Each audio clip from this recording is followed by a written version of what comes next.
All right, well, this week, lesson 6 is going to be about Haman, the villain of the story. So all of the text is there in your notes. So Ruth, would you like to read verse 9? That day Haman left full of joy and in good spirits. But when Haman saw Mordecai at the king's gate, and Mordecai didn't rise or tremble in fear at his presence, Haman was filled with rage toward Mordecai. Okay, so why did Haman leave full of joy and in good spirits? First of all, what was he leaving? Does anyone remember what happened in the beginning of chapter 5? Oh, the banquet? Was it the banquet? It was the banquet. Which banquet? The first one. First, I think. The first one of Esther's banquets, yes. So who was at that banquet? It was just Esther, the king, and Haman. I don't know, was Haman at the first one? No. Yeah, Yeah, it's it just the was. three of them. You have the notes? Oh, hey Donna. I'm sorry, I wanted to have a board meeting. Remember I gave up my other group to be here, but board meeting I couldn't give up. That's okay. Sorry. No All right, problem. we just started. We were just chatting. Ulcers, just trying to get there on time. Well, don't get an ulcer. Nobody minds. So all the text is right there in the notes for you. So we just read one verse, and we were asking, the first line says, he left full of joy and in good spirits. What did he leave? And we said he left the first one of Esther's banquets, and it was just the three of them there, him and the king and queen, Haman, the king and queen. Mordecai was not at either banquet. No. But on his way out of the banquet, Oh, yeah. on his way home, he passes He him. could be something. What's He that? thought he could really be something when he left the first banquet. Yeah.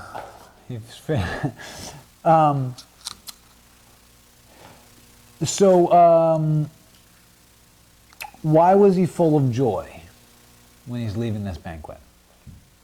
I think he's still, well, I think he was just It was him. prideful, and he just thought it was an honor naturally to be included in the banquet. Oh, good, I'm still in good standing. Yeah. What did you say? But the king and Esther, he's at that banquet. It's good. It's something. Not Yeah. very many people could do that. Right, only one. He's the only one. I mean, it's the... Yes, she was safe. Esther was safe. Esther was safe. Oh, you mean because she had... Uh-huh. Right. That would be something to be joyful for. I mean, there was a time when she could have. Well, would Haman be joyful about that? We're talking about Haman. Yeah, sorry. If you see verse 9 there, it says Haman left after the banquet. Okay, Haman left full of joy and in good spirits. okay.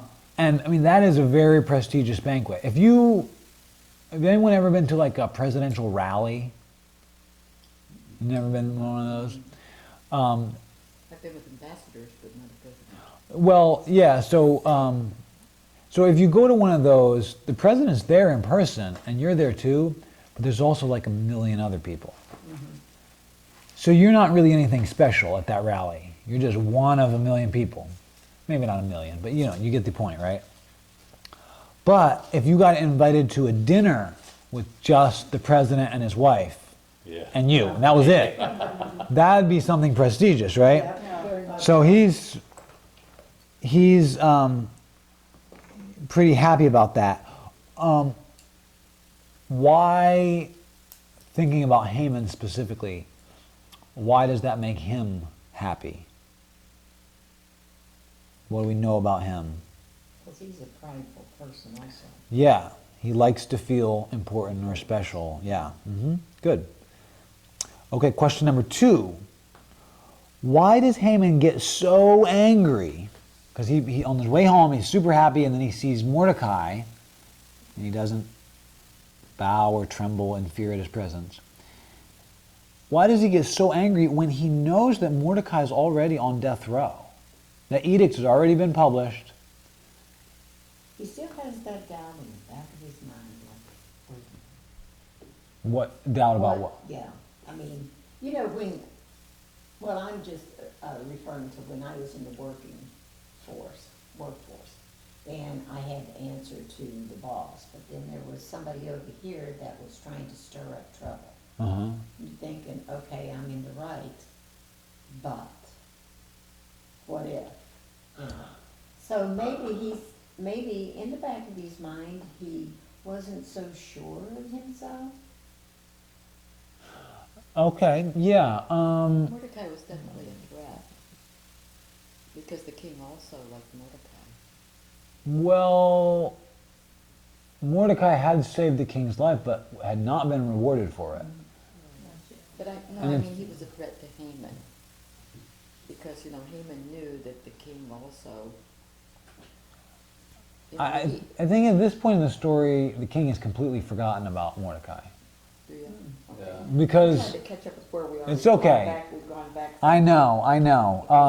You think he just didn't respect, he felt he wasn't respected. Yeah. Because Mordecai, what you have to say, he wasn't, Mordecai didn't rise and tremble in fear.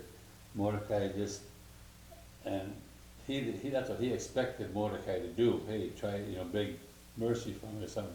Mordecai didn't do nothing, okay, so maybe Because he's filled with himself. He wants everybody to stand up for him and. yeah. So maybe he's thinking, now that I published this edict, now that he sees that I am so powerful, now he'll do it. Yeah. I never thought about that. Yeah, that could be.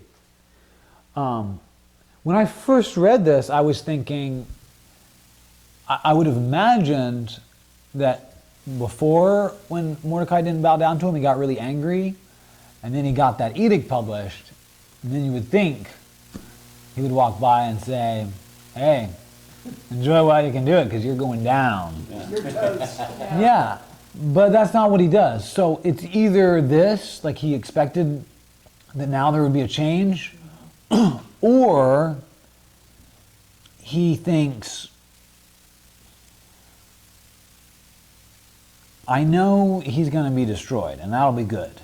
But in the meantime, because he has to wait 11 months, because he set the date for 11 months in the future, in the meantime, it still really bothers him.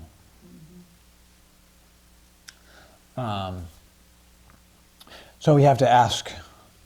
Maybe Esther's, at the banquet, maybe her demeanor was a little different toward. Well, but he leaves the banquet, he leaves the king and queen super happy. So if she was different, it'd be hard not to act a little more cool towards him. He doesn't notice. But he doesn't know her, Right, her nationality yet. that's right. That's right. Okay, so so this is what I would say for why he gets so angry. There's a couple possibilities, and maybe some of them are true, maybe all of them are true. He's impatient, number one. I can't wait until... Yeah. And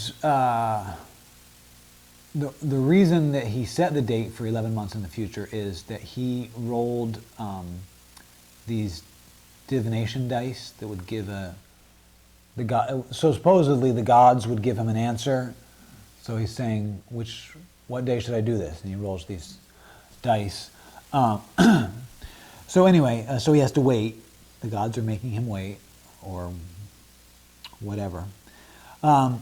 Also, he can't stand to be disrespected, even though he's already won the victory and he's going to get this guy and all his people destroyed. He needs honor so bad that he can't just be like, well, that doesn't bother me, because it'd be like your person at work, right? it's causing, stirring up trouble and saying stuff about you. You go to the boss, and the boss is your best friend, and you say, you know, so-and-so, they're really stirring up a lot of trouble and they're telling a lot of lies. And the boss says, well, guess what?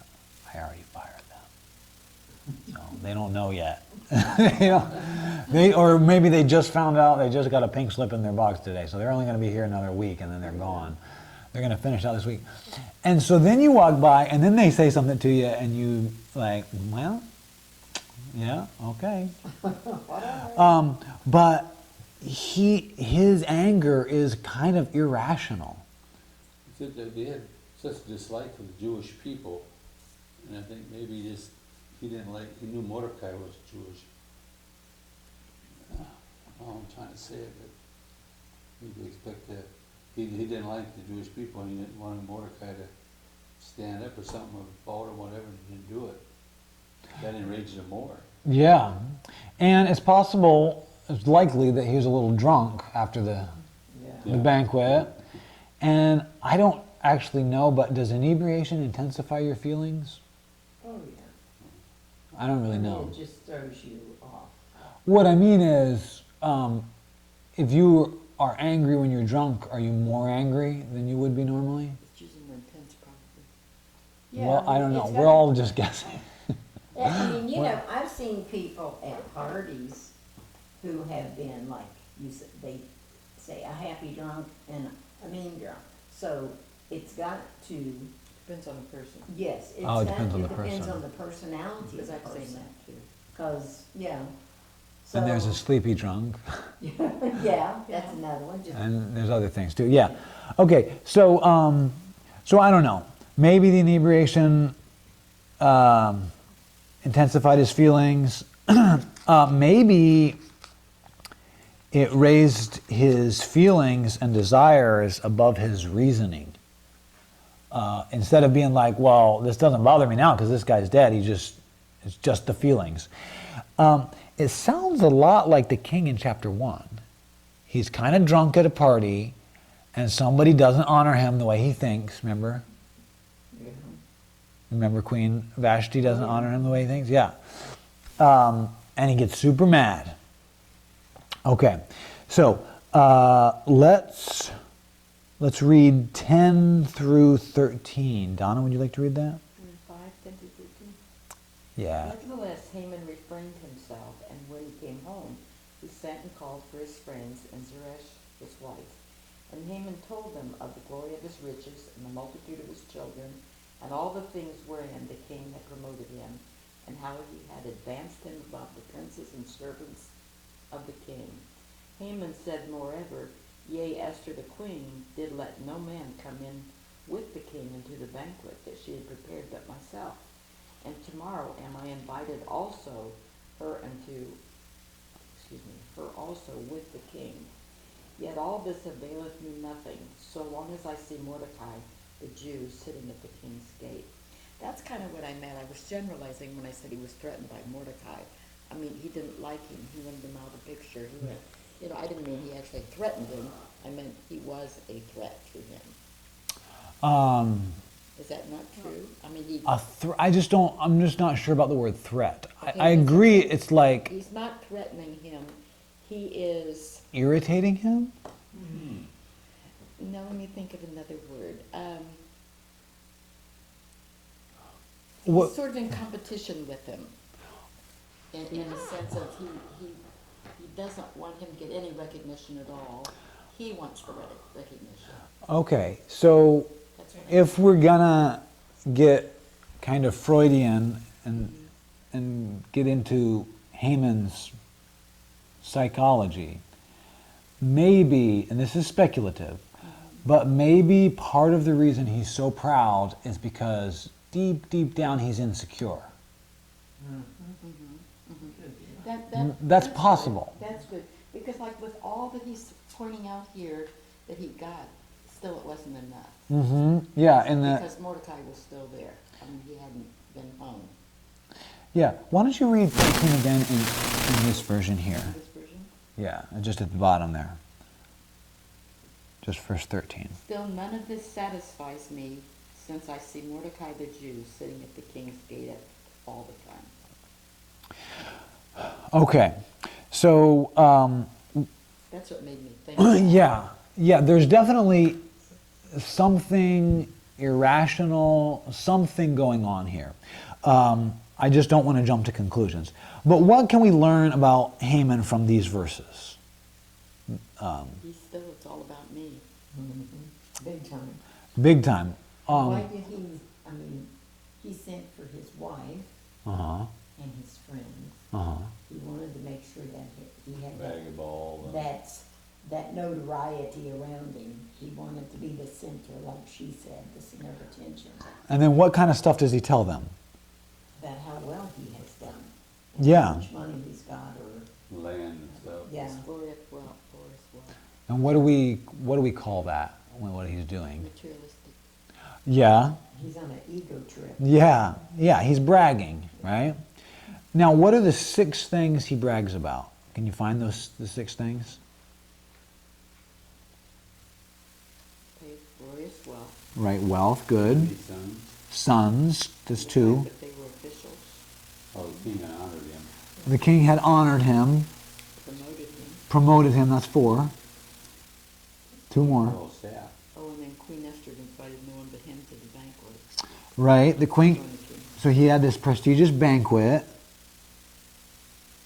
And there's one more thing. Royal staff.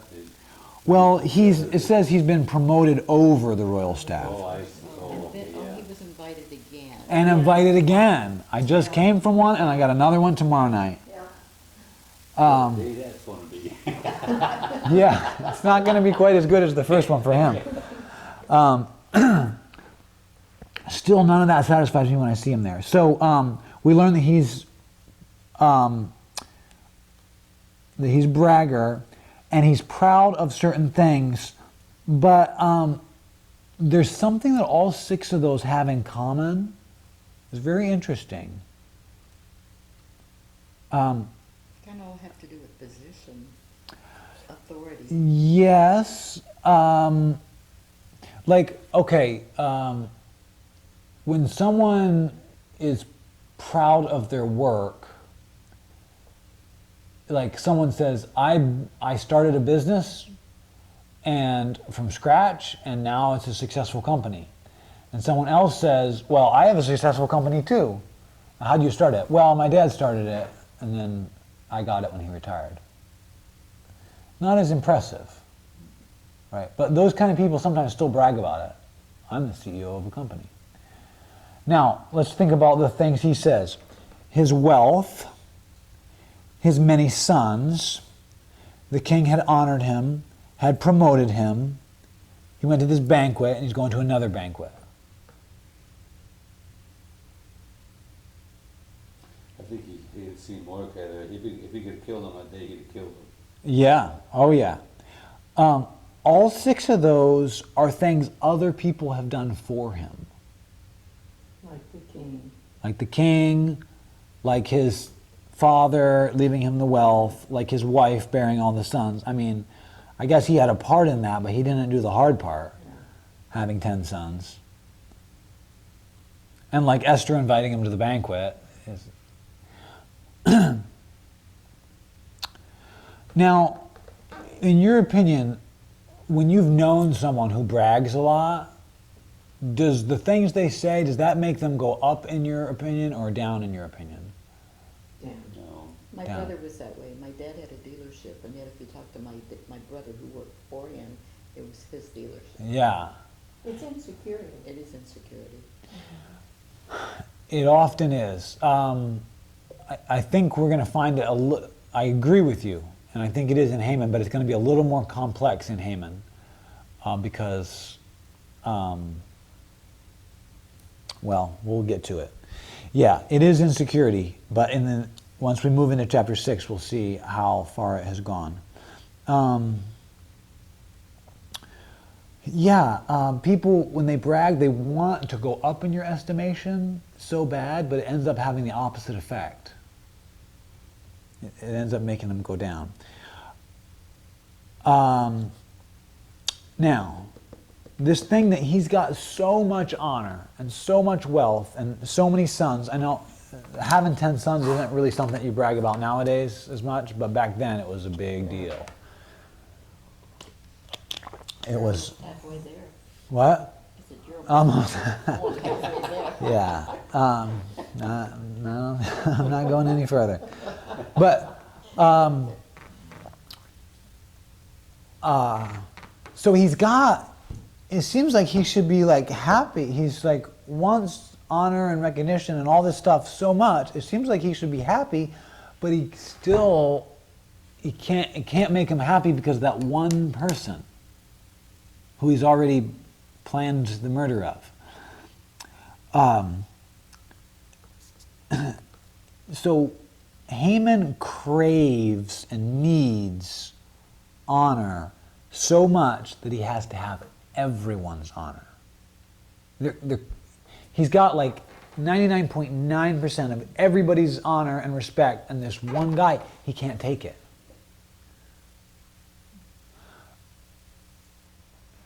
Have you ever noticed that the LGBT community, the gay community, they can't stand that Christians think it's wrong? Oh, definitely. Which is very strange. I don't really know why they care.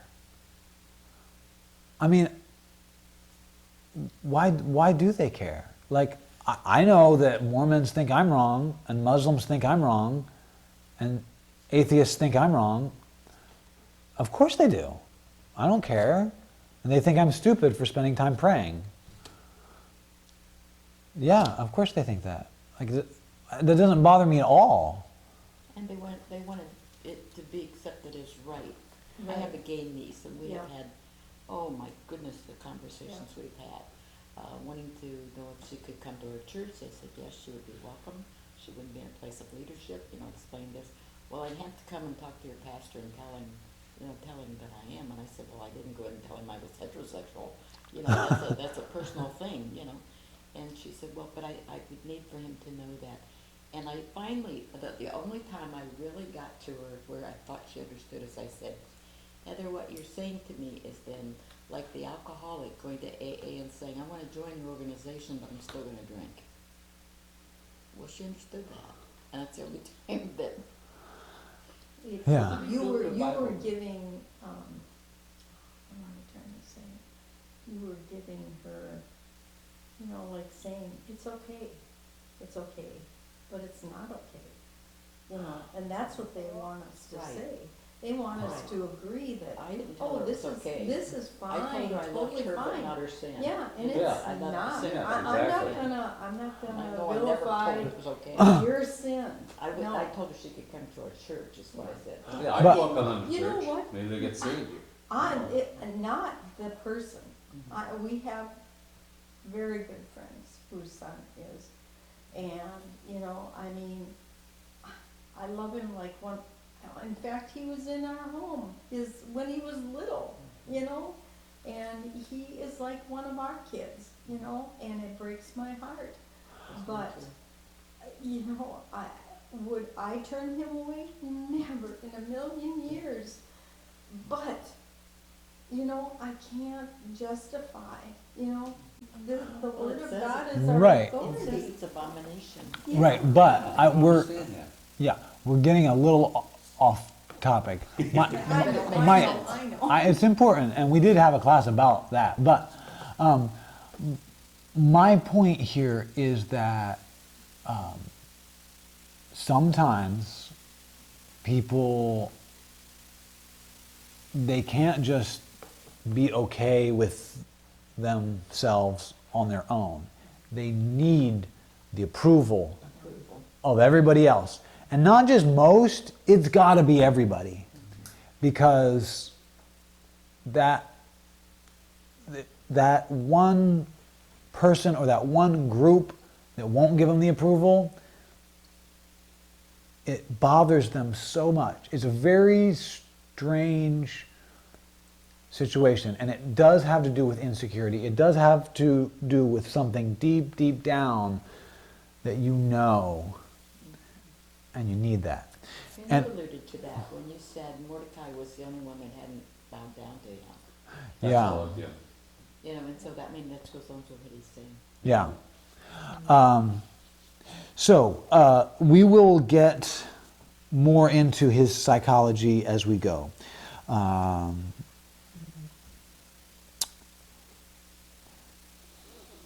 Okay. Verse 14 is right down there below question 3. I'm sorry. Is it Oh, Bill? Jim. Jim. Yep. His wife Jairus and all his friends told him, have them build a gallows 70 feet tall. Ask the king in the morning to hang Mordecai on it, and go to the banquet with the king and enjoy yourself. The advice pleased Haman, so he had the gallows constructed. Good. Why did he make it so tall? 75 feet I tall? wonder that too, that's a job. I suppose everybody could see him hanging up there. Maybe Mordecai, So everybody could see So everybody could see him. for miles around. Oh. What good would that do for Haman? Oh, look, see what I did? See, that's me. This is what happened to you if you don't listen. Yeah, everybody knows. Whoa, you don't mess with Haman. He's big stuff, right? Yeah. He couldn't just murder the guy. It had to be, that's illegal. Even though in 11 months there's going to be one day where it is legal to murder him.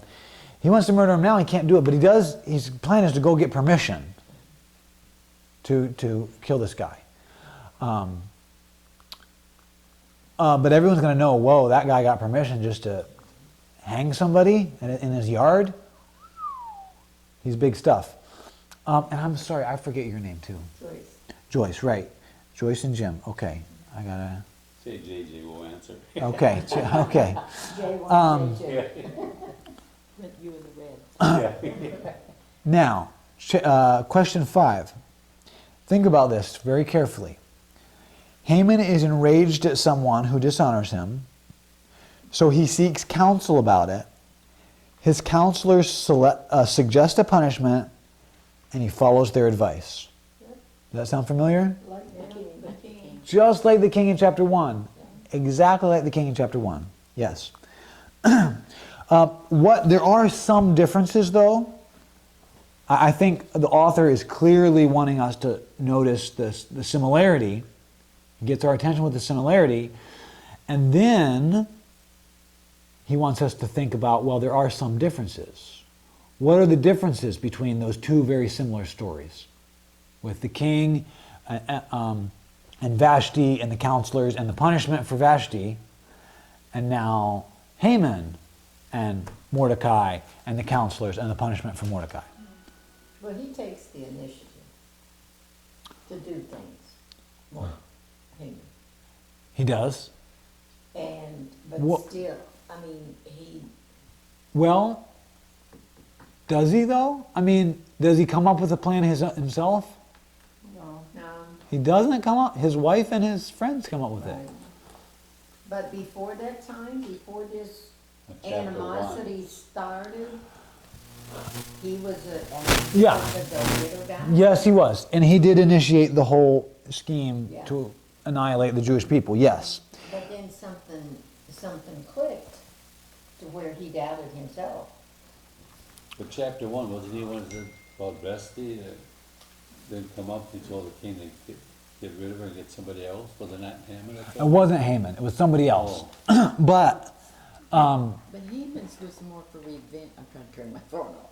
Haman's was more for revenge. You know, I mean, like he was getting back at someone, and I don't think the king didn't care. He just did what his people told him. well, he was mad. He was filled with. It says the same phrase, filled with rage at Vashti that she didn't come when he called her. But Well, after he yeah. cooled down, he Yeah, he felt bad about it later. yeah, So there are some differences, but When he sobered up. yeah. when he's, but But I agree to the point that he didn't really initiate it. He did it because the people told him. Where Yeah. Haman did initiate. Right. well, let's look at this. The people who are involved in that story. In the first one, you've got the king and his wife, and she disrespects him. So these counselors say, give this punishment. You should issue an edict that says, Vashti's kicked out, and you'll have to find a new wife, and every man is master in his own home. And you don't have to listen to your wife, right? And now Haman, so the king was advised by people unrelated to him against his wife. And now, that was the king. Now Haman, someone unrelated to him, is the one who doesn't honor him. And he's advised by his wife. The irony, one of the things that the author's pointing out is, the irony was, it's the same exact story, and in the first story, the part of the punishment was, it's going to be law, that every man has to be master in his own house. And then Haman, doing the same thing the king did, obeys his wife. He's not master of his own house. And it's just like the king, because the rage cripples him. It takes away his ability to function correctly, because it allows, anger is one of the bodily passions, right? It affects your body. Your heart starts beating faster. You feel the blood in your face when you're super enraged. And your decision making goes way down. Raise your hand if you've ever said or done something when you were angry that later you regretted. Yeah. I really haven't, but I don't really remember being enraged. Well, anyway, some of us are less cool-headed than you. Have you ever said everyone- something you regretted? Oh yeah. Okay, then raise your hand. Okay. But this is the point, though. Many people, 90% of the class, 99. we allow, 99% of the class, when we get enraged, there's a chemical reaction inside that supersedes your rationality. And it's called Satan. And it's very similar with sexual desire. A lot of times when that gets really high, it supersedes your rationality. And so that's why it's not good to, if you're not married, to put yourself in a position where your physical chemicals will take over. Sometimes food, right, is the same thing.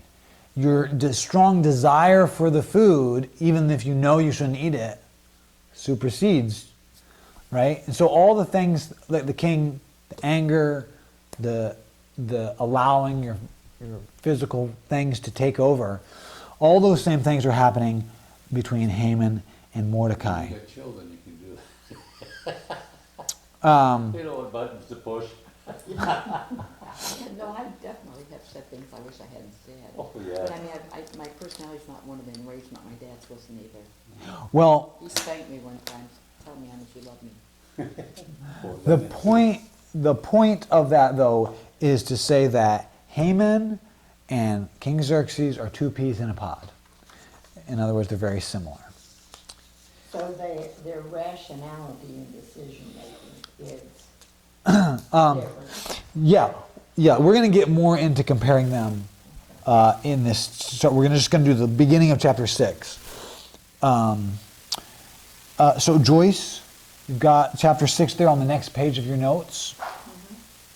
The next page, it should have the first 6 verses there. Can you read those for us? Okay. That night, sleep escaped the king, so he ordered the book of recording daily events to be brought and read to the king. They found the written report of how Mordecai had informed on Bigthana, Bigthana and Teresh. Teresh, 2 of the king's eunuchs who guarded the entrance, and they planned to assassinate King Ahasuerus. The king inquired, what honor and special recognition have been given to Mordecai for this act? Okay. So can someone sum that up? What happened there in those verses that she read?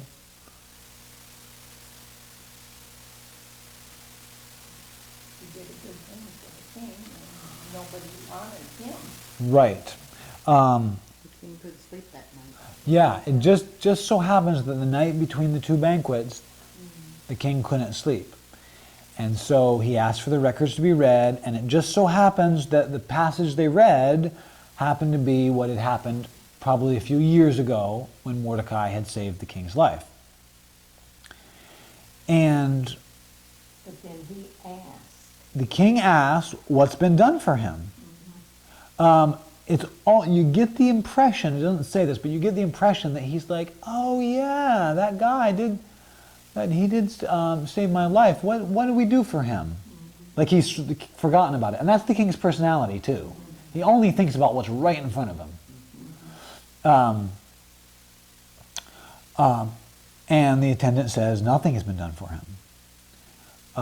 Back to Ruth in verse 4. the king asked, who is in the courts? Wait, sorry. We talked about that before. When the king wants to honor someone, he has to say, who's here? Because I need to ask advice because I can't think for myself. Okay, and who happens to be there? Keep going, Ruth. Now Haman was just entering the outer court of the palace to ask the king to hang Mordecai on the gallows he had prepared for him. The king's attendants answered him, Haman is there, standing in the court. Have him enter, the king ordered. Haman entered, and the king asked him, what should be done for the man the king wants to honor? Haman thought to himself, who is it the king would want to honor more than me? Ooh. So, that's the only time we get to hear someone's thoughts in the book. It's a very important line. But before we get there, I just want to point out that the intricacies of this plot, right, is like everything happens to fall into place with the different characters. The two banquets. Now we haven't talked about why Esther does two banquets. Why in her mind she chooses to do two banquets. But as far as for the structure of the book, it works out perfectly, because he builds this.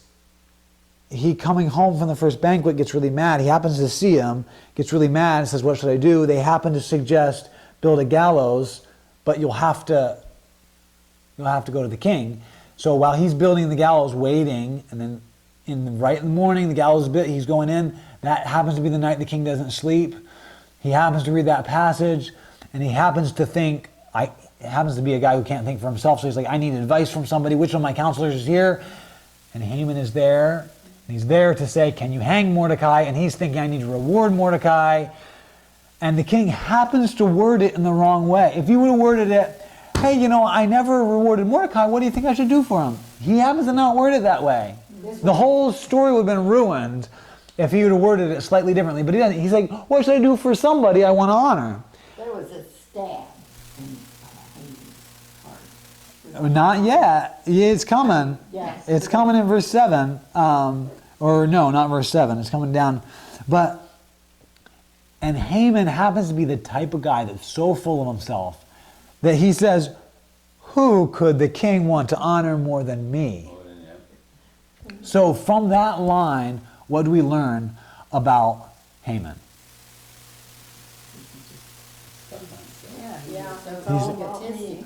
He believes that he is great. And that he's going to still be honored. Yeah, oh yeah, of course. Now, That's all we can think I about. can tell my family, boy, am I being honored. yeah, Yeah, you know, but what's interesting is we're told his thoughts, his conscious thoughts. That's what we're told. And that he thinks, this is definitely going to be me because I'm, the greatest guy ever. But he believes that he's great. Now, he either truly, truly believes that about himself, or he's deceived himself because of an insecurity, and he tells himself, I'm great. And he's been telling himself, I'm great, I'm great, I'm great, so much that now he really believes it. But you see what I mean? We're not told about the deep, deep, deep levels of subconscious. We're just told the thought that pops into his head. Okay. So, now this section is very important. Now, Haman's saying this thinking this is what he's going to get. So, Donna, could you read? It's right there below that question, verse 7. Go ahead. Haman told the king, for the man the king wants to honor, have them bring a royal garment that the king himself has worn, and a horse the king himself has ridden, which has a royal crown on its head. Put the garment and the horse under the charge of one of the king's most noble officials.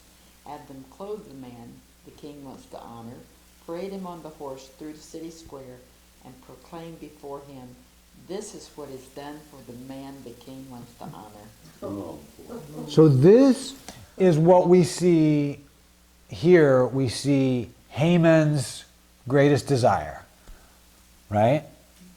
Now, what does this tell us? If this is his deepest wish, I mean, he got everything he could want, but if this is what he would love to have, what does that tell us about him? He's telling the king what's basically what he should do to bring the royal garment. Describe how he should be honored. But it's everything the king has. Yeah. Yes. It's everything the king has. Yeah. So, whose honor does Haman want? The king's.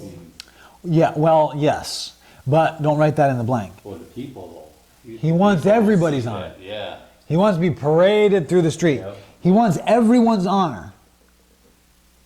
But he especially wants the king's honor. Whose honor? The king's robe, the king's horse, the king's everything. Why? The crown.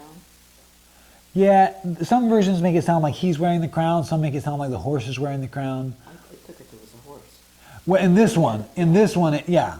But regardless, there's a crown and a robe involved. A robe is a big theme in this book. And that the king is worn. Yeah. The king is worn. Yeah, it's got to be. Why does it need to be from the king? He wants to be the next king. He wants to be the next king.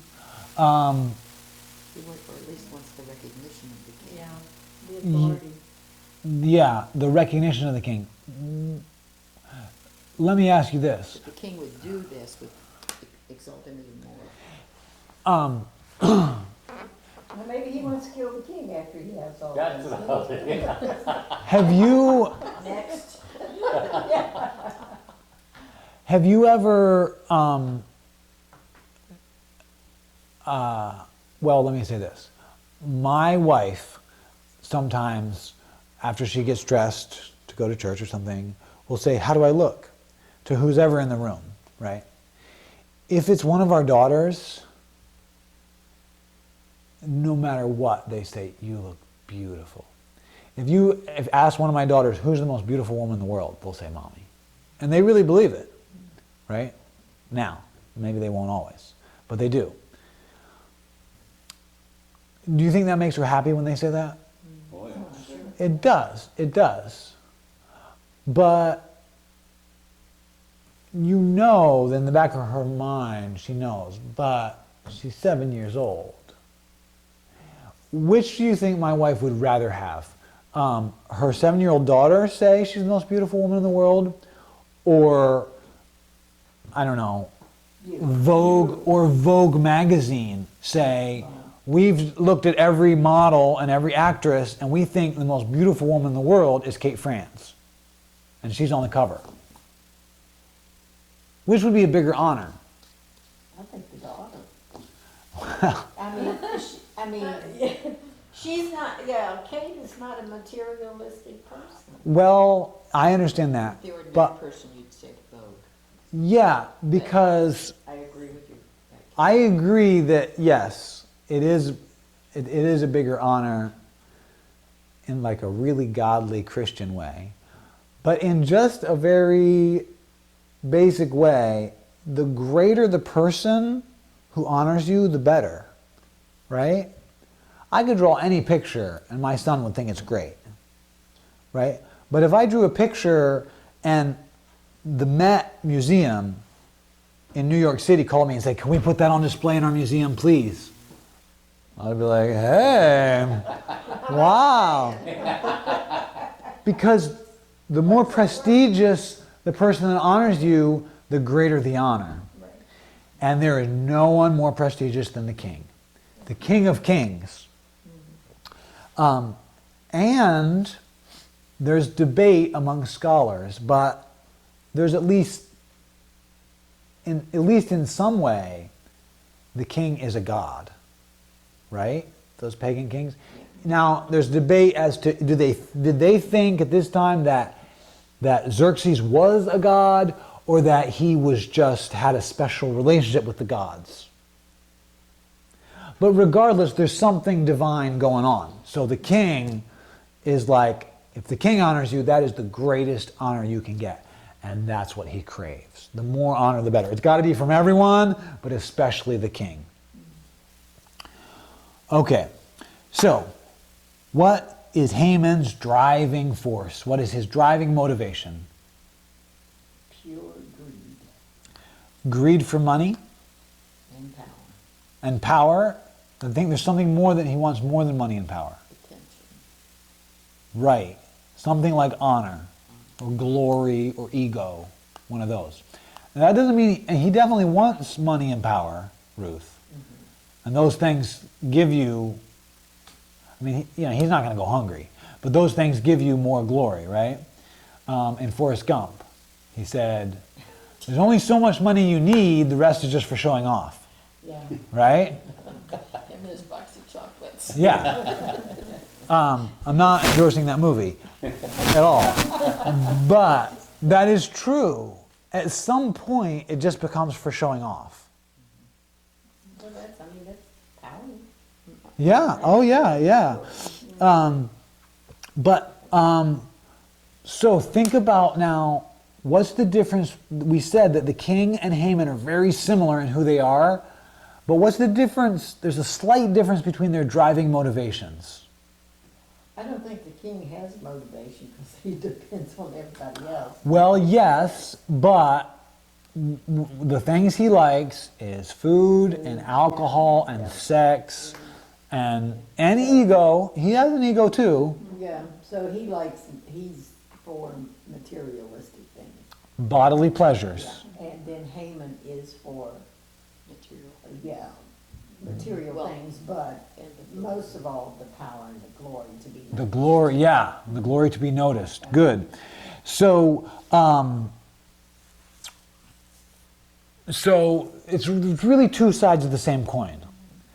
They both are the same, but the king is a little more on the bodily pleasures part, and Haman is a little more on the ego and glory part. But it's two sides of the same coin. Just before we move on, what is the coin then? If it sometimes shows itself as I want glory, and it sometimes shows itself as I want pleasure, what is the coin? What is it? If you put those together, you get self. Me. Now whether that's me, I want glory, or me, I want pleasure, it comes out in two different ways sometimes, and they both have both. They both have both, but it's a little more dominant for the glory for Haman, a little more dominant for the pleasure for the king. You know what I thought about Jacob is also the king, he talked about the beauty of the women, and it's this beautiful wife thing. He just talked about his wife. What? Haman. Yes, this is exactly right. He says something more about his wife, though. Haman, the king wants to show off and brag about his wife's beauty. Haman wants to brag about, of the 6 things he brags about, one of them has his sons, his 10 sons. So the king is bragging about the pleasure he gets from his wife. Haman is bragging about the honor he got from his wife because he has 10 sons. That means he must be a great man. Virile. Virile, and something about, they thought then that there's something better about having sons. Which obviously isn't true, but that's what they thought. So it's more honor for him. Well, that was a big deal in those days, though, wasn't it? They always had the son. Well, The firstborn. it was a lot of reasons. For one thing, women couldn't have jobs, so you needed a son just to survive in your old age. That was your retirement plan, you have a son. And then he'll be able to support you, right? I mean, think about Ruth and Naomi. Without a man, they were dirt poor. Anyway, but there was an honor thing. So, yes, that is a great point, Donna. That exactly shows the difference between them. They're both bragging and showing off, but one shows off more about the pleasure and one shows off more about the honor, the glory. And you could call it pleasures of the mind versus pleasures of the flesh. Now, does it say anything about the king's children? It does not. He's really not in it for procreation. I mean, obviously that's probably important too, but that's not the way he's portrayed in this book. But now, the king, I mean, when he woke up and he had to read the, he had a different side to him, I mean, and that was all him, he wasn't asking, he asked for the books and what was done for Mordecai. Oh yeah, we never did anything for that guy. I should honor him. Yeah. And Haman, I mean, whether he was drunk or sober, he was still enraged. Yeah, you're right. Because he spent a night getting sober and comes first thing in the morning to the king to try to get him. Yes, you're right. King probably didn't even know how many sons he had. He lost count after a while. He was so drunk he didn't even know. But he just had a different, I don't know. Even though it doesn't mention God, I feel like you can see God in the background. yes, yeah. Oh yeah. Yep. All those things weren't coincidences. No. Yeah. Just No. there. Yeah. But God likes to work in the background. He is not show-offy like the king. Have you heard there's no such thing as a coincidence as God? Yeah. God, God-driven, God, there's not a word, another word, to be, But yeah, we need to remain anonymous. They don't realize he's doing Remain it. anonymous. It's Yeah. God wanting to remain anonymous. We need to get to these last two questions, though. Has the very bottom of the page in bold, I think it's in bold, yeah. Has Haman already been honored by the king? No, What did he brag about?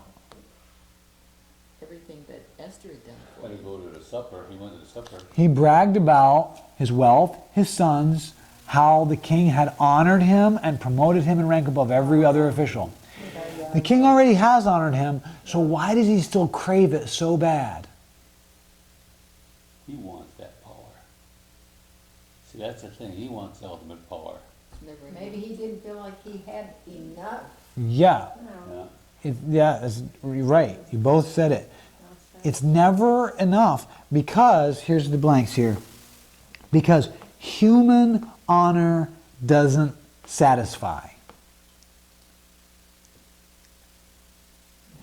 And if Xerxes is a god, then even honor from pagan gods doesn't satisfy either. Now, the final question here is, do you seek honor or glory? please God. To please God? To walk with God? When I was a little boy, I didn't have any brothers, I only had sisters. So I'd be out in the backyard throwing a football to myself and diving to catch it. And every time in my mind, it was the end of the Super Bowl. and I was diving to catch it in the end zone, and I stood up, and the whole stadium was cheering, and I was on national television, and I was the hero of the Super Bowl. We made the last basket and win by 1 Yeah. point. So, yeah. It's like our little quarterback in the Chiefs. Now, here's the question, though. What does that show about me? Well, it's all for your pleasure. It's all for my glory, yeah. That I wanted that. You want to be recognized. Now, there's two different kinds of people. Well, there's probably more than two different kinds, but there's two different kinds that I'm going to say. The kind that want the Super Bowl glory and recognition. And there's another kind of person that also wants glory, but this is how they say it. They say, those overachievers over there, they think they're so great. I'm just a normal, humble Christian. And what they're saying is, okay, they have a PhD and I don't. But they're arrogant and I'm humble. So I'm better than them. It's the same thing, right? It's like the person with the PhD, some people with are just like, hi, I'm John. And some people are like, I'm Dr. So-and-so. I talked to someone and among friends, they were like, you know, Dr. Jones, that wasn't his name, but Dr. Jones, what should we call you just when we're hanging out? Dr. Jones is fine. Right. Anyway, he wanted that honor from everybody around him. But then other people who don't have that, they're doing it in just a different way. They just find a different avenue to be like, well, this guy, he's great and rich and everything, but I'm a nice guy. And people actually like me. Nobody likes him. We like find some way to think we're better. It's When I was teaching on the Air Force Base, this lady came in and said to introduce herself, I'm Mrs. Lieutenant Colonel Julian, was her name. Like she was somebody. And I went, oh. Just like, you know, and Katie's doing fine, her daughter. So, should we seek to gain glory for ourselves? No. We should do it for God. Yep. But, sorry we're a little bit over time, but we started late. Not your fault. We started. We talked for like 10 minutes before class started. But, Guessing whether I was coming or not. yeah, I agree that we shouldn't seek honor for ourselves and we should seek it for God. And I agree that when I was a little boy and I was doing that, it was very selfish. And to be honest, I still have that in me, and it's not good. It's not godly that I want that honor. That's all true. But turn the page.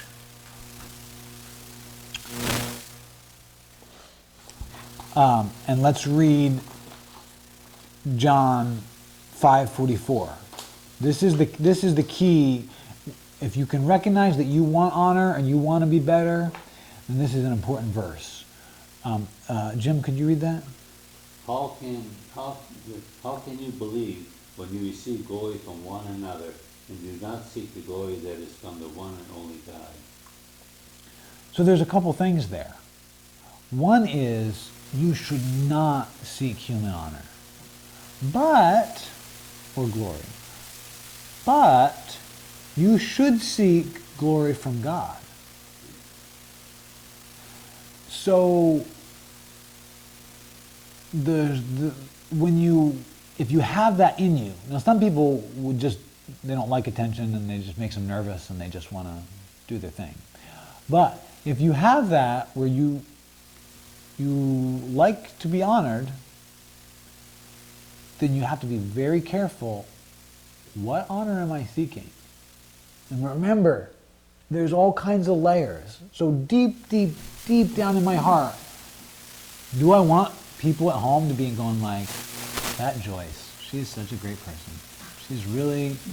She's so kind. She's so good. Wow, I really admire her. As Like, you grow in your you are, I mean, you do want to please God. You do want to walk with God. And I'm talking as getting older, your priorities change totally. So, yeah, it's only because God that I'm here and that I love him. And that's fine. I mean, he supplies everything that I've got anyway.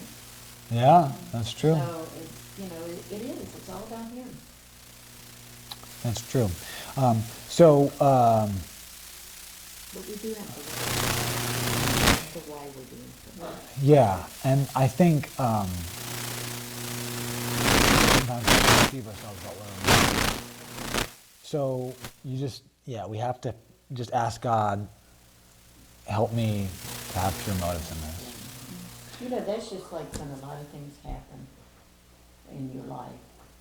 You should be asking, okay, what are you trying to tell me? Yeah. And so there again it goes, you can't do it on your own.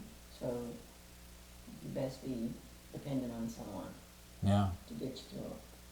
But we're still flesh, so we're not perfect. So yeah, we still have those. Yeah. Yeah. Oh, yeah. Okay, good. We'll see you next week. Thanks, Jacob. Sounds good. Yes, Yep, thank thank you. you. Good class. Yes. Yeah, it just